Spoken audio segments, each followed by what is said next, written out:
Vítimas do incêndio em hospital no Rio morreram por asfixia e desligamento de aparelhos, segundo o IML. 11 pessoas morreram e 77 foram transferidas. Todas as vítimas tinham mais de 60 anos. Brasil e Estados Unidos fecham acordo de 100 milhões de dólares para socorrer a Amazônia.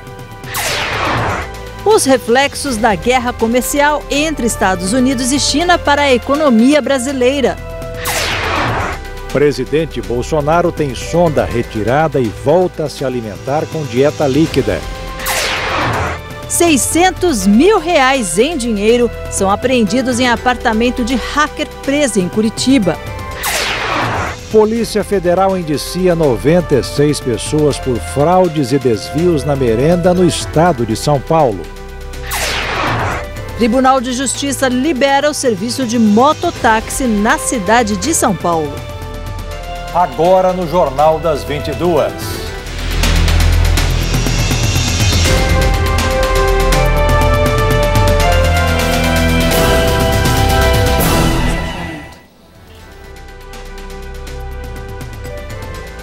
Olá, muito boa noite. Boa noite. No Rio de Janeiro, o diretor do Hospital Badim, Fábio Santoro, confirmou a morte de 11 pessoas no incêndio que atingiu a unidade ontem à noite. A suspeita é que o incêndio tenha começado com um curto-circuito em um gerador que fica na parte antiga do prédio. 103 pessoas estavam internadas no hospital. A idosa de 93 anos é uma das vítimas. Berta Gonçalves Barreira de Souza estava internada no Hospital Badim, na zona norte do Rio, desde o início do mês. Ontem, quando o fogo começou, o filho dela, que também estava no hospital, tentou salvar a mãe, mas não conseguiu. Até um determinado ponto, nós conseguimos levá-la. Só que quando chegou na escada corta-fogo, ela estava tomada de congestionamento de pessoas e macas. Então, tiveram que retornar porque tinham mais 2 pacientes atrás da minha mãe. Então, a gente teve que voltar. Nessa que eu tentei voltar com ela, já estava muita fumaça. Aí os bombeiros impediram que eu fosse. O incêndio foi no início da noite e a dimensão da tragédia veio ainda durante a madrugada, com a confirmação de 11 mortes pelo Instituto Médico Legal. Segundo o IML, todas as vítimas tinham mais de 60 anos e estavam internadas na unidade. Elas morreram por asfixia devido à inalação da fumaça e pelo desligamento de aparelhos.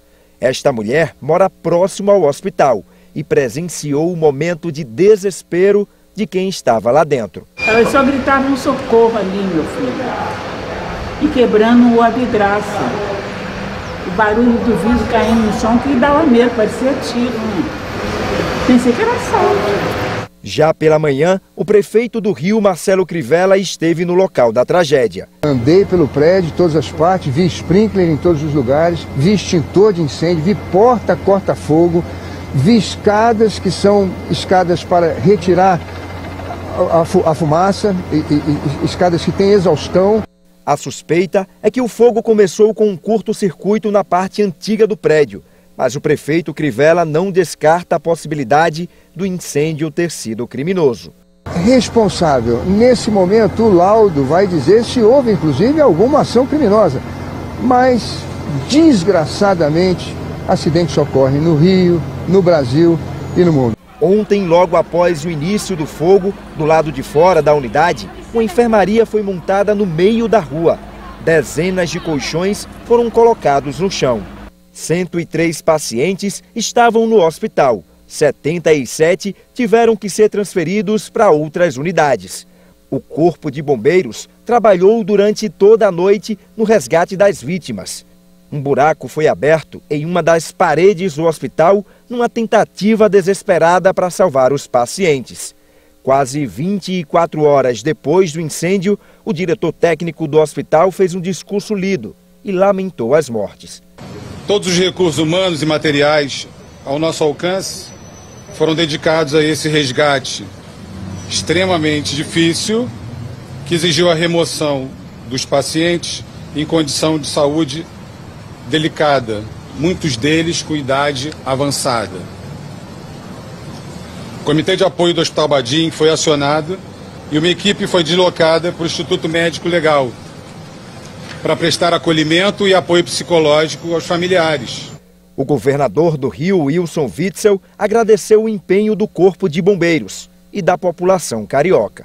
Quero agradecer o trabalho, mais uma vez, heróico do Corpo de Bombeiros, também a todos aqueles outros órgãos do nosso estado que também participaram, especialmente a Secretaria de Saúde, os hospitais particulares nas redondezas que se disponibilizaram imediatamente para ajudar, se mobilizaram, toda a sociedade se mobilizou e demonstrando uma profunda fraternidade. Mais uma vez, a nossa solidariedade às vítimas, às famílias, e o Estado está pronto para ajudar a todos aqueles que sofreram com essa tragédia.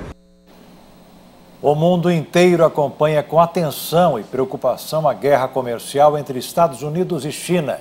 A disputa entre as superpotências causa reflexos na economia de todos os países do planeta. E o Brasil não fica alheio a essa situação. Especialistas ouvidos por nossa reportagem explicam que o embate entre norte-americanos e chineses traz vantagens, mas também desvantagens para a economia nacional.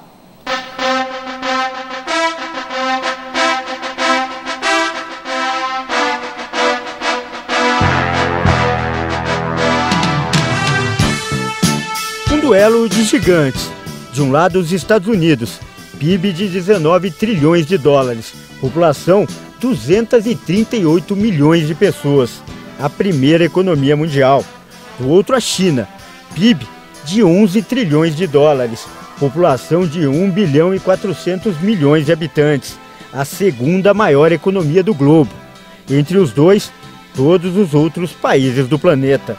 O mundo não é mais o mesmo desde que norte-americanos e chineses começaram a travar uma guerra comercial. E todas as nações vêm sentindo os reflexos das medidas de proteção e das sanções comerciais adotadas pelas duas superpotências. Todos os países são afetados, né? E muito afetados porque são grandes potências. Tanto China quanto Estados Unidos são duas grandes potências. Então, essa briga entre as duas grandes potências vai gerar realmente grandes impactos em todos os países, enfraquecendo o comércio mundial. E o Brasil não fica alheio a essa guerra comercial. A disputa entre norte-americanos e chineses também causa reflexos na economia nacional. Segundo especialistas, há um lado bom e outro ruim nessa história. O lado bom é para as exportações. Alguns produtos brasileiros acabam ganhando espaço no mercado internacional. É o caso da soja.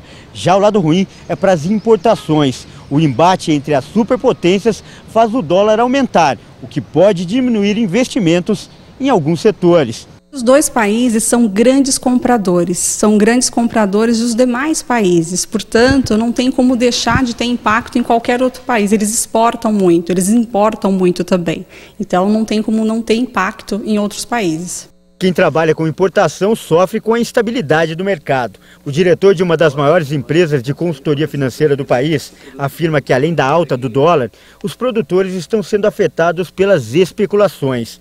A consultoria atende 600 clientes em todo o país, a maioria ligada ao agronegócio.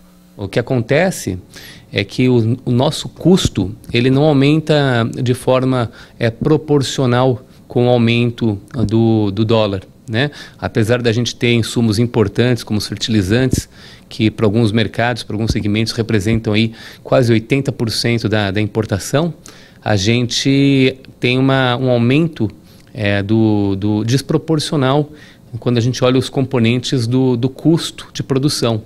Mas e para o consumidor comum? A guerra entre Estados Unidos e China pode afetar o dia a dia das pessoas? Segundo a economista, o primeiro reflexo pode ser o aumento de preços de alguns produtos e, em um cenário mais complicado, até o desemprego.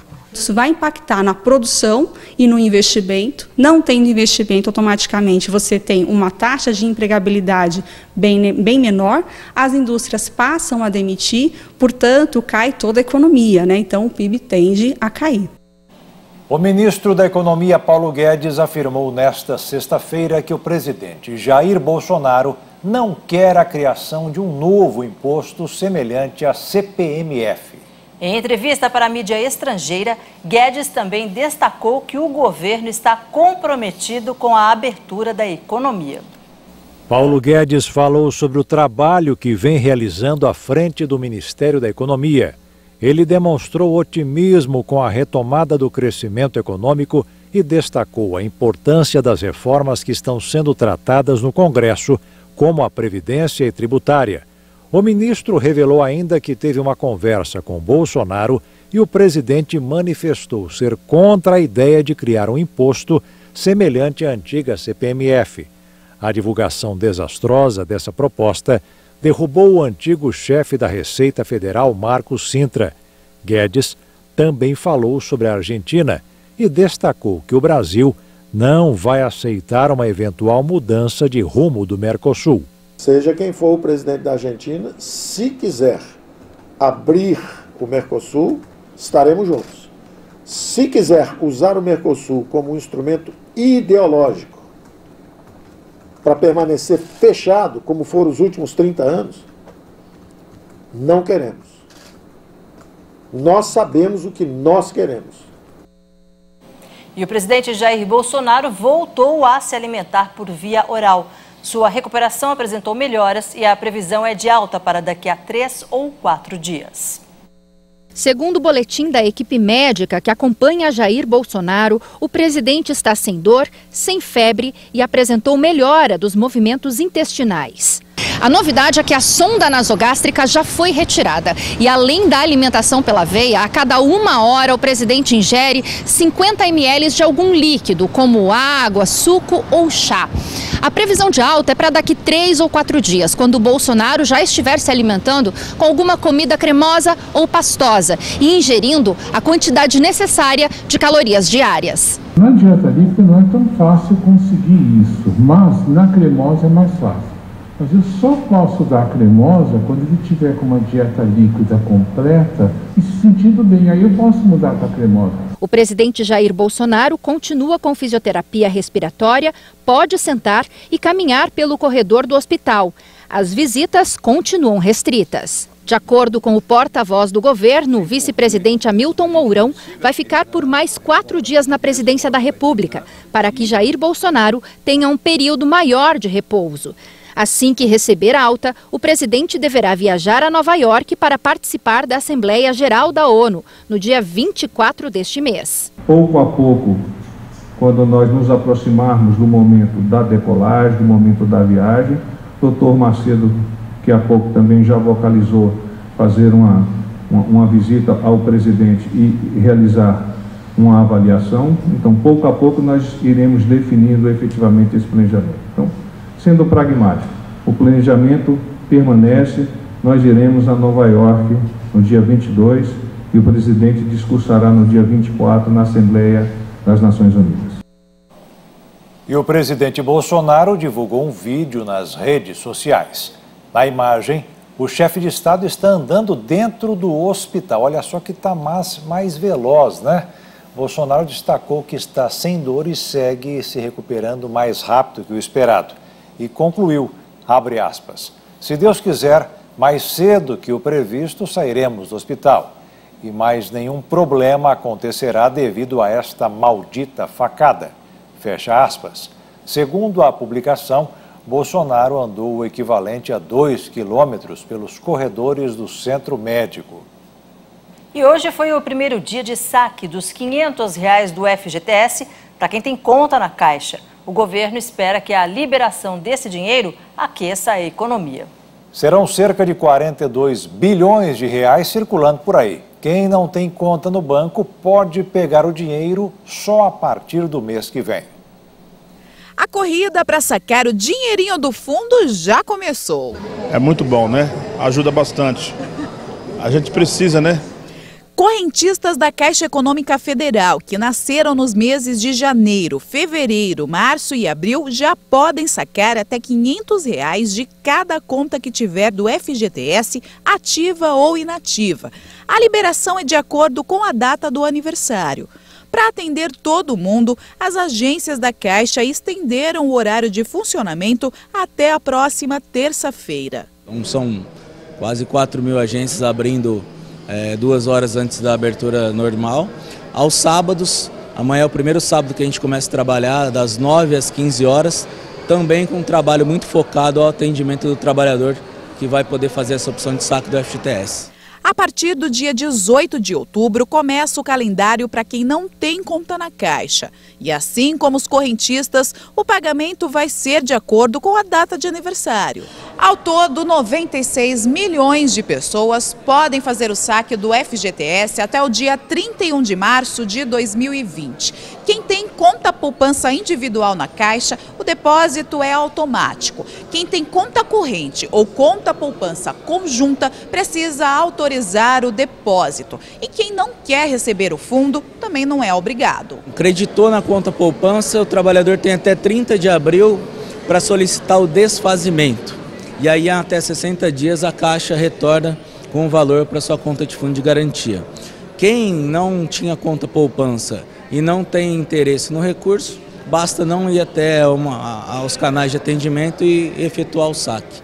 O saque imediato não interfere em outras modalidades de saque do FGTS. Caso o trabalhador seja demitido sem justa causa, por exemplo, pode sacar o fundo normalmente. No ano que vem, passa a valer o saque aniversário, em que o trabalhador vai poder sacar parte do fundo todos os anos. Mas isso também não tem a ver com a liberação imediata dos R$500. Quem tem dúvidas ou quer saber se tem fundo disponível, terá que procurar os canais de atendimento do FGTS. Muita gente já sabe bem o que vai fazer com o dinheiro. E a gente precisa acertar nossas dívidas, né? Precisa quitar primeiro para depois? Exatamente, para poder ter o nome tranquilo na praça, né? E poder comprar. Eu já vim porque as contas não esperam, né? E aí eu já quero quitar minha conta e fazer novas contas já. E veja a seguir a reunião dos governadores da Amazônia Legal com os embaixadores europeus. E ainda, chuvas torrenciais na Espanha já causaram pelo menos 4 mortes.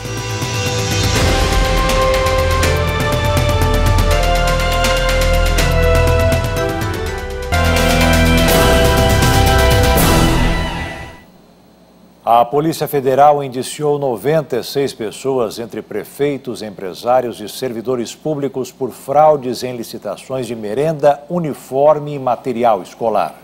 Os indiciamentos foram apresentados no âmbito da Operação Prato Feito, deflagrada em maio de 2018, para investigar 5 organizações criminosas que atuaram em pelo menos 30 municípios do estado de São Paulo. A operação apurou o envolvimento de 13 prefeitos em exercício. Segundo a Polícia Federal, foi constatado que um outro grupo de gestores também participou do desvio de recursos. 4 prefeitos tiveram mandatos cassados nas câmaras de vereadores de seus municípios. A Polícia Federal pediu o afastamento de alguns gestores e aguarda a manifestação do TRF da 3ª Região de São Paulo sobre as medidas cautelares. De acordo com a PF, participaram dos crimes os prefeitos de Mauá, Mongaguá, Embu das Artes, Cosmópolis, Laranjal Paulista, Registro, Pirassununga, Olambra, Barueri, Paulínia e Caconde. As apurações que envolvem prefeitos paulistas estão no Tribunal Regional Federal da 3ª Região de São Paulo e foram desmembradas em 13 inquéritos já encerrados. Além disso, algumas das investigações já resultaram em denúncias da Procuradoria Regional da República.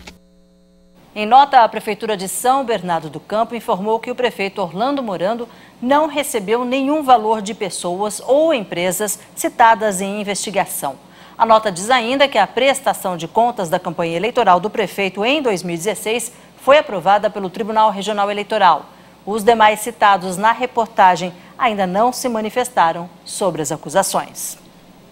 O líder de uma quadrilha de hackers foi preso hoje em uma cobertura de luxo em Curitiba. No local, a Polícia Civil encontrou R$630 mil em espécie. A Força-Tarefa faz parte da Operação Open Doors, que é feita em conjunto com os Ministérios Públicos do Rio de Janeiro e também do Paraná, além das polícias civis dos 2 estados. Além do chefe da quadrilha, outras 15 pessoas foram presas. Lucas Iagla Turqueto, conhecido como Bart Simpson, é apontado como chefe da quadrilha que subtraía valores de contas bancárias de terceiros por meio de transações fraudulentas. Ele foi preso hoje de manhã numa cobertura de luxo na capital paranaense. Bart é acusado pelos crimes de lavagem de dinheiro, furto qualificado e organização criminosa que atuava em todo o país. Os agentes encontraram com ele R$630 mil em espécie. Esta foi a 5ª fase da Operação Open Doors, que cumpriu mandados no Paraná, Rio, Goiás e Minas Gerais. Segundo a polícia fluminense, a quadrilha de Bart desviou até agora R$40 milhões. E os valores podem aumentar com a apreensão de computadores e outras mídias. A cobertura de luxo era considerado o quartel-general dos crimes cometidos pelos hackers. E as chuvas torrenciais que atingem o sudoeste da Espanha desde o início da semana já causaram pelo menos 4 mortes. O carro arrastado pela correnteza ficou destruído. Nele estavam 2 irmãos, um homem de 61 anos e uma mulher de 51. Eles morreram depois que o veículo capotou com a força da água e foi arrastado na pequena Caldete, uma província de 10 mil habitantes que fica no sudoeste da Espanha. As autoridades confirmaram a morte de mais 2 pessoas. Nas regiões vizinhas de Múrcia e Valência, as chuvas causaram estragos e cerca de 300 mil alunos estão sem aulas, depois que dezenas de escolas fecharam as portas. Este vídeo, gravado com um celular por um morador, mostra a força do rio Clariano, que transbordou e inundou centenas de casas e comércios. Rajadas de ventos a mais de 100 km por hora formaram um tornado na cidade de Dénia. Hoje, unidades de emergência militares foram convocadas para resgatar moradores na província espanhola de Alicante. As pessoas foram resgatadas por helicópteros. As chuvas torrenciais foram provocadas por um fenômeno conhecido como gota fria, que acontece quando uma frente de ar polar frio se choca com ar quente. O Serviço de Meteorologia do país prevê ondas de 3 metros na ilha de Ibiza. 4 províncias estão em alerta vermelho. E veja a seguir, o governo quer mudar a remuneração da poupança e aumentar o rendimento. E ainda na última reportagem da série sobre o Porto de Paranaguá, você vai ver como é feita a exportação da soja.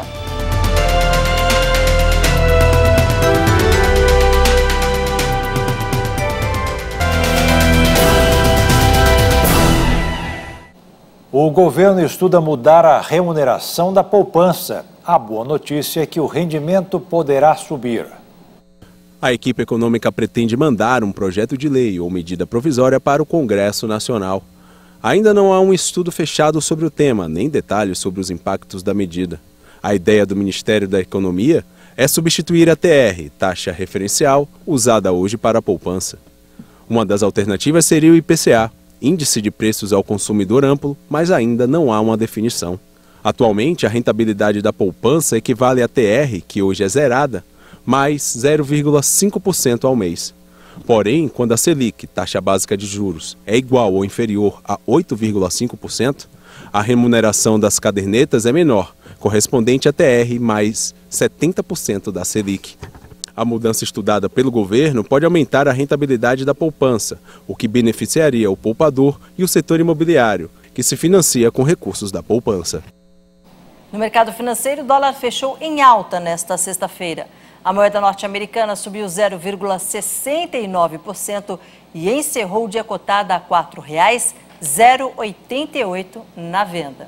E os moradores de Paris enfrentaram uma sexta-feira de caos no transporte público. O motivo foram os protestos contra a reforma da Previdência da França. A paralisação é um protesto contra a reforma da Previdência preparada pelo governo francês. 10 das 16 linhas do metrô de Paris estavam fechadas e as demais saturadas. Os ônibus circulam em número reduzido e há grandes engarrafamentos nos acessos à capital. Diante do caos, muitos optaram por trabalhar em casa ou buscaram transportes alternativos. A Autoridade Autônoma de Transportes de Paris pediu na quinta-feira que os moradores saíssem de casa apenas em caso de extrema necessidade. Esta greve é a primeira grande mobilização contra o plano do presidente Emmanuel Macron de implementar um sistema de previdência universal. Os funcionários do metrô de Paris, assim como os trabalhadores de outras atividades consideradas difíceis ou perigosas, perderiam assim os benefícios associados a seus regimes especiais. Isso permite atualmente, por exemplo, a aposentadoria antes dos demais franceses. A greve é a maior no setor de transportes de Paris desde 2007, quando o ex-presidente Nicolas Sarkozy apresentou uma reforma previdenciária que aumentou a idade de aposentadoria da maioria dos funcionários públicos. E na última reportagem sobre as exportações e importações pelo porto de Paranaguá, no Paraná, nós vamos falar dos embarques da soja para vários países. Segundo a Secretaria de Comércio Exterior, em 2018 o Brasil exportou mais de 83 milhões de toneladas de soja. Isso só do grão. Do farelo foram quase 17 milhões de toneladas e do óleo quase 1,5 milhão de toneladas. E se os terminais marítimos são o caminho para a saída da principal commodity nacional, no porto de Paranaguá, no Paraná, a soja também é protagonista. Para se ter uma ideia, do total embarcado no ano passado pelo país, mais de 15 milhões de toneladas do grão ocuparam navios carregados no terminal. O complexo soja pode ser considerado a principal razão de toda a estrutura do porto de Paranaguá. O grão que sai daqui representa 18% de todas as exportações brasileiras do produto. O farelo de soja soma 32% das exportações nacionais e o óleo de soja representa 71% de toda a exportação brasileira do produto. Por essa razão, em 2018, Paranaguá ocupou o segundo lugar entre os portos nacionais nas exportações da soja em grão. Os principais destinos foram China, Holanda e Vietnã. A Holanda também foi um dos principais compradores do farelo de soja que saiu daqui, junto com Coreia do Sul e França. Já o óleo seguiu principalmente para a China, que também comprou o grão, Índia e Bangladesh. O maior terminal privado de líquidos do Brasil exportou por Paranaguá 63% do óleo de soja que saiu do país. Outros players completaram os 71% embarcados aqui. O representante da empresa avalia o momento do mercado este ano para o setor. A expectativa inicial para 2019 era uma expectativa semelhante à de 2018, mas devido a atos regulatórios como a mistura de biodiesel no diesel, que foi recentemente aprovada agora a partir de setembro em 1 ponto percentual a mais, isso retrai um pouco as exportações, aumentando o consumo no mercado doméstico. Então, a reavaliação que se teve das exportações, que era em torno de 1,2, 1,3, que algumas associações falavam, deve ficar em torno de 800 a 900 mil toneladas de óleo sendo exportado pelo Brasil no ano de 2019. O grão e o farelo de soja são transportados até os navios pelo corredor de exportação. O corredor é um conjunto de 6 esteiras suspensas e 8 terminais, públicos e privados, interligados. As correias transportadoras estão conectadas aos shiploaders, os carregadores de navios, em 3 berços do terminal. O diferencial do corredor de exportação de Paranaguá é que ele pode trabalhar nas 3 embarcações ao mesmo tempo, inclusive com cargas de diferentes armazéns. Mesmo com as oscilações nos negócios do complexo soja no mercado internacional, os produtos mantêm aquecidos os trabalhos em Paranaguá. Agora o porto se prepara para aumentar a capacidade de embarque de grãos e farelo de soja pelo corredor de exportação. Em 2 anos, o sistema deve estar operando ampliado e modernizado. A reforma vai permitir movimentar pelo menos 33% mais. Hoje nós temos correias transportadoras com capacidade de 1.500 toneladas hora. Né? Todas as correias transportadoras serão para 2.000 toneladas horas. E com a principal vantagem que hoje se exige muito são o perfeito atendimento às normas ambientais e as normas do Ministério do Trabalho. E a seguir, a Justiça libera o mototáxi em São Paulo. E ainda você vai conhecer a cidade brasileira, que é a capital do cachorro-quente.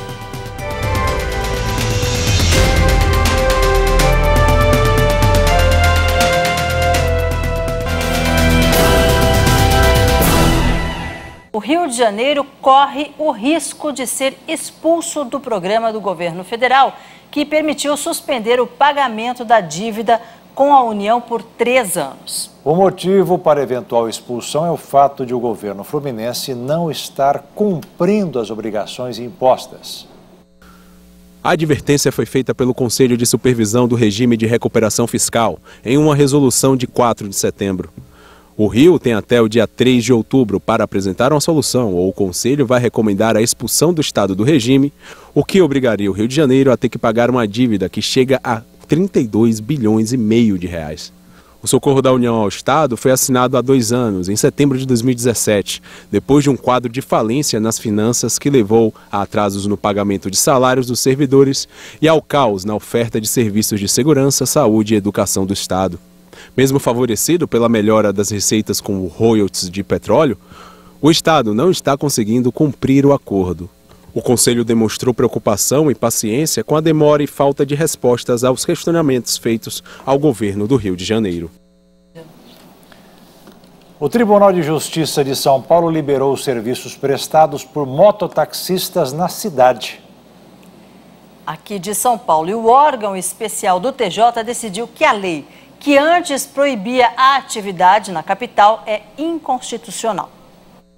O Tribunal de Justiça de São Paulo decidiu que a Prefeitura da capital paulista não pode determinar regras para o trânsito e transporte, áreas que devem ser regulamentadas exclusivamente pelo governo federal. O serviço estava proibido na cidade com a justificativa de garantir a segurança dos paulistanos por causa do alto número de acidentes fatais envolvendo motos.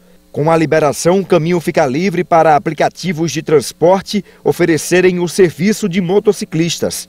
Em 2009, uma lei federal sancionada pelo então presidente Luiz Inácio Lula da Silva regulamentou o trabalho de mototaxistas e motoboys, deixando para municípios a responsabilidade de definir as regras do serviço. O cachorro-quente é um dos sanduíches mais apreciados no mundo, inclusive aqui no Brasil. E olha só, nossa equipe foi conhecer a cidade brasileira em que se consome, em média, 40 mil unidades do lanche. Ela fica atrás apenas de Nova York, nos Estados Unidos.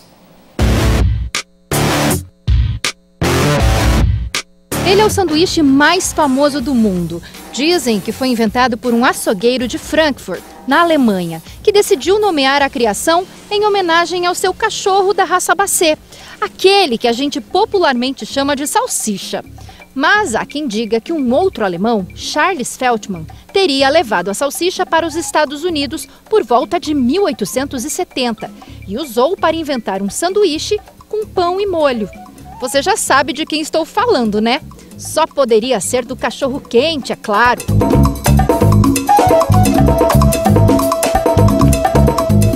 O cachorro-quente caiu no gosto do mundo e no Brasil não seria diferente. E tem uma cidade aqui no nosso país em que o hot dog é muito, mas muito famoso. Aqui no Calçadão tem uma barraquinha de cachorro-quente atrás da outra. Muita gente não sabe, mas Osasco é conhecida como a capital do cachorro-quente. São vendidos por dia uma média de 40 mil lanches. Só perde para Nova York, nos Estados Unidos. Essas barraquinhas ficam no segundo maior comércio popular da América Latina, por onde passam 350 mil pessoas por dia. E só perde para 25 de março, na capital paulista. Entre uma comprinha e outra, você pode escolher um dos mais de 135 carrinhos de cachorro-quente. É praticamente parada obrigatória. É muito bom esse cachorro-quente. Às vezes a gente nem tá com fome, mas só o cheiro. Tudo desse cachorro-quente aqui de Osasco, todos do Calçadão são maravilhosos. E é difícil a gente não passar aqui para não comer um cachorro-quente. É muito legal, eu gosto de todos os cachorro-quentes daqui. A Dona Lia vende cachorro-quente aqui no Calçadão há 20 anos. Durante a semana, são 100 lanches em média por dia. No fim de semana, esse número dobra. E o segredo, segundo a Dona Lia, são os temperos especiais que ela usa.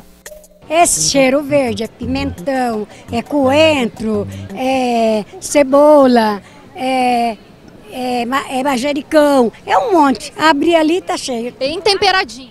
Pode ir ali e ver que tá uma delícia. E tem para todos os gostos, o tradicional e o no prato, todos no capricho.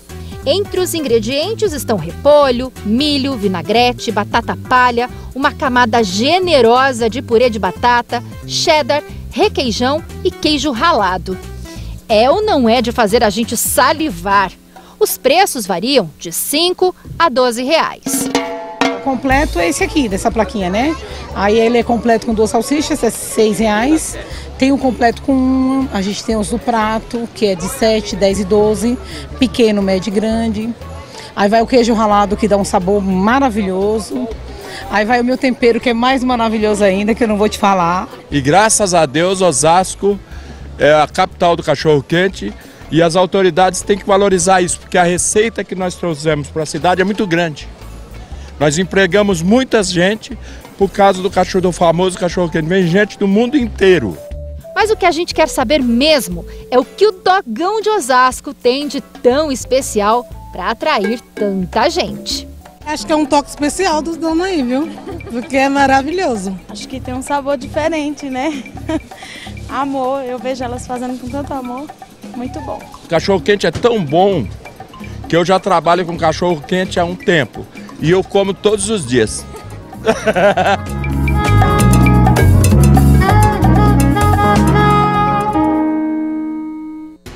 E o Jornal das 22 termina aqui. Tenham todos uma boa noite e um ótimo final de semana. Boa noite, fiquem na paz. Tchau.